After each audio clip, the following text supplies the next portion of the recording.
मित्रांनो, ठरलं तर मग या मालिकेच्या आजच्या भागामध्ये अर्जुन कपडे घेऊन फ्रेश होण्यासाठी आतमध्ये जातो। त्याच वेळी आता सायली तेथे येते। अर्जुन तिथे दिसत नाही म्हणून ती बाथरूमकडे पाहते। वेळी सायली आता मनातल्या मनात विचार करते, अर्जुन सर कॉफी पिता पिता नक्कीच ही डायरी वाचतील असं म्हणून ती आता गालातल्या गालात हसते आणि मनातल्या मनात विचार करत असते की अर्जुनने जर डायरी वाचली तर काय होईल। काही वेळानंतर आता अर्जुन बाहेर येतो। समोरच त्याला सायली दिसते म्हणून तो तिच्याकडे थोडा वेळ पाहतच राहतो। सायली मात्र आज खूपच खुश असते। तिच्या चेहऱ्यावरील आनंद जरा वेगळाच असतो। अर्जुन आता लगेच आपला टॉवेल बेडवर फेकून देतो आणि बॅगमधून फाईल काढतो। सायली म्हणते, अगोदर कॉफी तर पिऊन घ्या। मग आता अर्जुन म्हणतो, काय चाललंय सारखं तुमचं, कॉफी कॉफी कॉफी। मी माझ्या आयुष्यामध्ये अर्जुन हा शब्द जितक्या वेळा ऐकला नाही ना तितक्या वेळा तुमच्या तोंडून कॉफी हा शब्द ऐकलाय। त्यावेळी सायली म्हणते, तुम्ही ज्या कारणासाठी चिडला आहात ना, तुमचा राग फक्त एकच गोष्ट शांत करू शकते, ती म्हणजे कॉफी। त्यावेळी अर्जुन ऐकत नसतो म्हणून सायली त्याचा हात पकडते, खुर्चीवर बसवते, त्याच्या हातात तो कॉफीचा मग देतेच आणि म्हणते, तुमचं मन मोकळं करण्यासाठी माझ्याकडे अजून एक उपाय आहे कारण ही डायरी घ्या आणि त्याच्यामध्ये जे काही असेल ना मनात ते लिहून काढा। मी तुम्हाला कोरंपान काढून देऊ का असं म्हणून सायली खूपच प्रेमाने त्याच्याकडे पाहू लागते। आता अर्जुन मनातल्या मनात विचार करतो की काय चाललंय कळत नाही, पण मला असं हारून चालणार नाहीये, नाहीतर मिसेस सायली ह्या कायमच्या निघून जातील विचार आता त्याच्या मनात येतो। नंतर सायली आता लगेच ती डायरी घेते आणि तिने अर्जुनसाठी जे प्रेमपत्र लिहिलेलं असतं नेमकं तेच पान ती अर्जुन समोर धरते आणि म्हणते, हे घ्या, तुमच्या मनात जे काही असेल ना ते तुम्ही लिहून काढा। आता तिचा असा भ्रम झालेला असतो की अर्जुन कॉफी पिता पिता तिचं ते प्रेमपत्र वाचेल, परंतु अर्जुन हा रागातच ती डायरी आता फेकून देतो।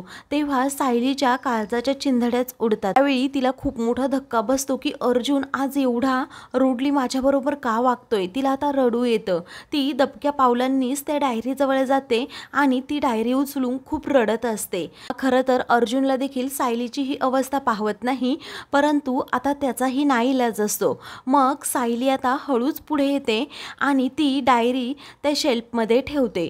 अर्जुन म्हणतो, मिसेस सायली, मला कामाचं खूप प्रेशर आहे, त्यामुळे तुम्ही मला अजिबात डिस्टर्ब करू नका, तुम्ही खाली जाऊन बसा। आता सायलीला खूप मोठा पुन्हा एकदा धक्काच बसतो की अर्जुन असा का वागतोय।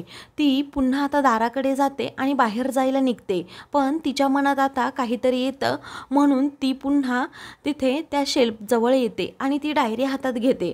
अर्जुन म्हणतो, आता काय। तेव्हा ती काही न बोलता डायरी घेते आणि कपाटाजवळ जात कपाट उघडते। अर्जुन आता तिच्याकडे पाहत असतो। खरं तर त्याच्या मनातही असं नसतं की सायलीबरोबर वागावं, पण त्याचाही नाईलाज असतो। पुढे आता सायली कपाट उघडून लगेच तिची पर्स घेते आणि जे तिने प्रेमपत्र अर्जुनला लिहिलेलं असतं ना ते प्रेमपत्राचं ती पान फाडते आणि आपल्या पर्समध्ये ठेवते। अर्जुनला प्रपोज करण्याचं तिचं स्वप्न हे भंग पावलेलं असतं, त्यामुळे ती खूपच रडत असते, कारण अर्जुन एवढा रूडली तिच्याबरोबर कधीच वागलेला नसतो। सायली ही तेथून चाललेली असताना अर्जुन म्हणतो, कॉफी घेऊन जा। त्यावेळी आता सायलीला अजूनच वाईट वाटतं। मग आता सायली गुपचूप तो कॉफीचा मग उचलते आणि रडतच तेथून जाते। आता सायलीबरोबर असं वागल्यामुळे अर्जुनलाही खरं तर त्रासच होत असतो, तेव्हा तो खूप रडतो। इकडे कल्पना आणि विमल या दोघीही स्वयंपाकघरात असतात। तेव्हा कल्पना म्हणते, विमला, अगं आज सायली ना जरा विशेषच खुश होती, एवढी खुश होती की तिने मला आज गोल गोल फिरवून मिठी मारली। मग आता विमल म्हणते, तुम्हाला सांगू का कल्पना वहिनी, अहो सायलीताईंचा चेहराच हसरा आहे। अर्जुन सर जेव्हा घरी येतील ना तेव्हा त्यांची कळी तर अजूनच खुलते। आता तेवढ्यातच सायली तेथे येते। त्यावेळी कल्पना म्हणते, काय ग, झाल्या का तुमच्या दोघांच्या गप्पा। मग आता सायली काहीच बोलत नाही। कल्पना पुढे पाहते तर आता कॉफीचा मग तसाच असतो, म्हणून ती सायलीला विचारते, काय ग सायली, अर्जुनने कॉफी नाही घेतली का। ती म्हणते, नाही, कारण त्यांना खूप कामं आहेत। त्यावेळी सायलीचा चेहरा पडलेला असतो। ही गोष्ट कल्पनाला बरोबर समजते। ती म्हणते, एवढी कसली कामं असतात ग त्याला, बायकोने एवढी प्रेमाने कॉफी बनवली, त्याला ती घेता नाही आली। आता मी त्याचे कानच उपटते, असं म्हणून ती आता रागातच जरा अर्जुनच्या रूमकडे चाललेली असते. सायली नकोच म्हणते, पण आता कल्पना ऐकतच नाही. विमल म्हणते, मायलेकांमध्ये तुम्ही पडूच नका. अर्जुन दादांना त्यांची चूक समजावून सांगितली ना, मग त्यांना पटेल. दुसरीकडे आता प्रिया ही मनातल्या मनात विचार करते की अर्जुन सायलीचं लग्न खरं आहे की खोटं, हे मला पाहायचंच आहे. आता साक्षीने सांगितल्याप्रमाणे त्यांचं लग्न तर खोटंच असणार असं मला वाटतंय. त्यांचे कॉन्ट्रॅक्ट पेपर माझ्या हाती लागले पाहिजेत. ते एकदा मिळाले की म्हातारीच्या तोंडावर ते पेपर मला फेकता येईल. आता ती मागचा पुढचा विचार न करता लगेच गोरेबाईंना कॉल करते आणि म्हणते की काय गोरेबाई, कशा आहात? मग आता गोरेबाई म्हणते, खूप दिवसांनी तुम्हाला माझी आठवण आली. मग प्रिया म्हणते, हो, मी जर तुम्हाला फोन केला तर तुमची पर्स जरा जड होते ना पैशांनी. त्यावेळी गोरेबाई म्हणतात, हो, पण काम काय आहे? त्यावेळी मी काम नक्की सांगेन, वेळ लोकेशन नक्कीच तुम्हाला पाठवेन मोबाईलवर.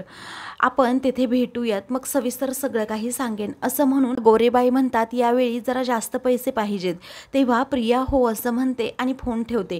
मग आता प्रिया मनातल्या मनात विचार करू लागते, जर मला हे कॉन्ट्रॅक्ट पेपर मिळाले ना, चैतन्याने सांगितलेलं सगळं काही खोटं असेल आणि म्हातारीच्या तोंडावर मला ते पेपर्स फेकून मारता येतील, म्हणजे तिला समजेल अर्जुनची बायको होण्याचा मान फक्त माझा आणि माझाच आहे. विचार करत ती खूपच खुश होते. इकडे अर्जुन हा रूममध्ये बसलेला असतो. तेवढ्यातच कल्पना तेथे जाते आणि त्याचा कानच पिळते. तो म्हणतो, अगं मम्मा, खूप त्रास होतोय. ती म्हणते, मग सायलीच्या डोळ्यात जेव्हा पाणी आलं तेव्हा तिला त्रास नाही झाला का? असं म्हणून ती त्याला आता चांगलीच झापते. त्यावेळी अर्जुन म्हणतो, अगं मम्मा, मला कामाचा स्ट्रेस आहे. तुझी बायको तू थकलेला आहेस म्हणून गरमागरम कॉफी बनवते, त्याचबरोबर तू यायच्या अगोदरच तुझ्यासमोर पाण्याचा ग्लास ठेवते आणि तू तिच्या डोळ्यात पाणी आणतोस. तुला लाज नाही वाटत का अर्जुन? तिला खुश ठेवण्याची जबाबदारी फक्त तुझी आहे आणि ती जबाबदारी जर तू पार पाडली नाहीस ना, तर मी तुझ्याकडे बघेनच. कारण अर्जुन, एकच गोष्ट मी तुला सांगते, हे बघ, माझ्या सायलीच्या, माझ्या सुनेच्या डोळ्यात अजिबात पाणी यायला नको. ती जशी तुला खुश ठेवण्याचा प्रयत्न करते, ती फक्त तुझ्यासाठी झटते. मग तूही तिला खुश ठेवायलाच हवं, काहीही झालं तरी. नाहीतर गाठ माझ्याशी आहे. सायलीला सोनं नाणं यातलं काहीही नको असतं. हवं असतं ते फक्त नवऱ्याचं निस्वार्थ प्रेम. कल्पना जे काही बोलतीये ते सगळं बाहेर सायली उभी राहून ऐकत असते आणि खूप रडत असते. त्याचवेळी इकडे कल्पना ही अर्जुनला म्हणते, इथून पुढे जर माझ्या सायलीबरोबर असं वागलंस ना, तर मग बघच, तिची अगोदर तू माफी मागायचीस आणि जेवायला खाली चल. त्यावेळी अर्जुन हो असं म्हणतो. आता कल्पना ही तेथून बाहेर जाते.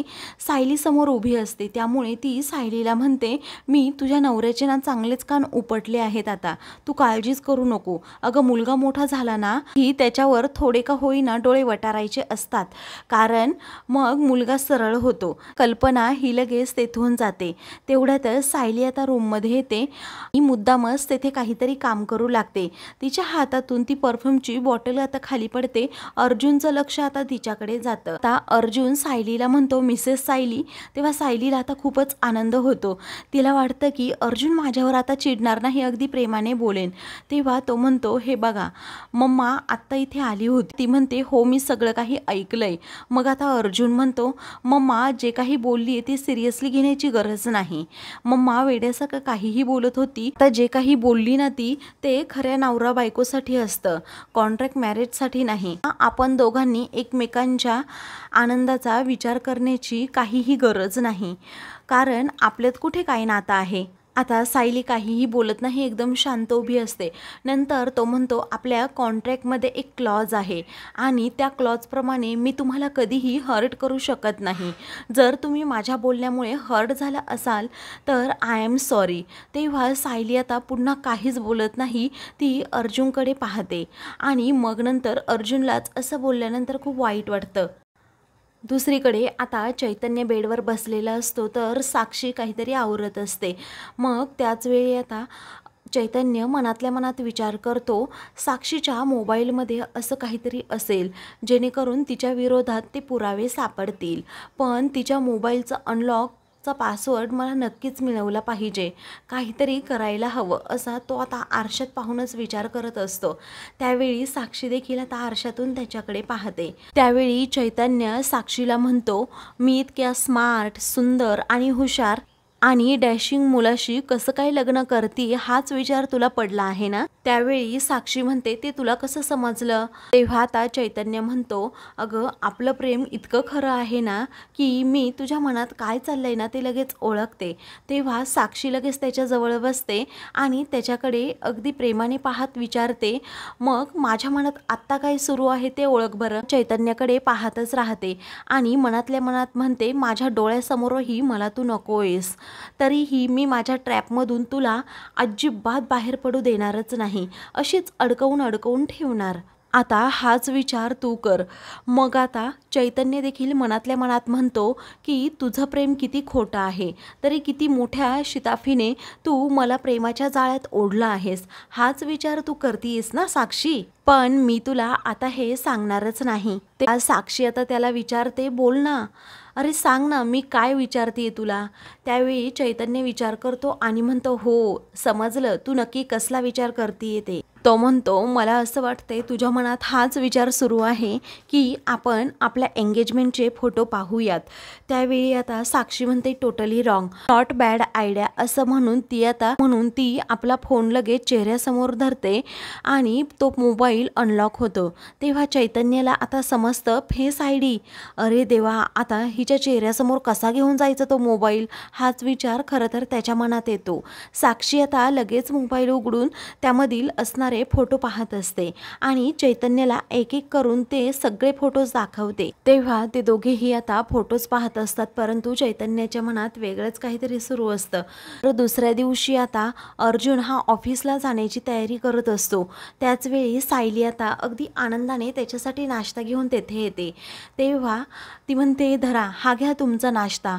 मग आता अर्जुन म्हणतो की तिथे ठेवा आणि इथे थांबायची काहीही गरज नाहीये। अर्जुनचं हे वागणं पाहून सायलीला पुन्हा एकदा धक्काच बसतो। ती आता विचार करत असते की हे असे का वागतायत। मग नंतर आता सायली हळूच तिथून चाललेली असते। अर्जुन तिला म्हणतो, थांबा, मला तुम्हाला काहीतरी सांगायचंय। तेव्हा सायली आता विचार करत असते, नक्की यांना काय सांगायचं असेल। तर आता मित्रांनो, पुढील भागामध्ये अर्जुन खूपच तिच्याबरोबर तुटक वागतो, म्हणून सायली ही कुसुमला भेटायला तिच्या घरी जाते आणि रडतच सांगते, मी माझ्या नकळत अर्जुन सरांच्या प्रेमात पडले, परंतु माझ्याविषयी त्यांच्या मनात अजिबात काहीही प्रेमाच्या भावना नाही आहेत। दुसरीकडे अर्जुन सायलीचा फोटो पाहतो आणि मनातल्या मनात विचार करत असतो की मिसेस सायली, मी खरंच तुमच्यावर खूप प्रेम करतोय, मला तुम्हाला असं दुखवायचं नाहीये, पण मी काय करू, माझाही नाईलाज आहे, कारण मला माझी बायको म्हणून फक्त तुम्हाला मिरवायचं होतं, असं म्हणून तोही खूप रडत असतो। तर आता मित्रांनो, अशाच मालिकेंचे पुढील भाग पाहण्यासाठी चॅनलला सबस्क्राईब करा।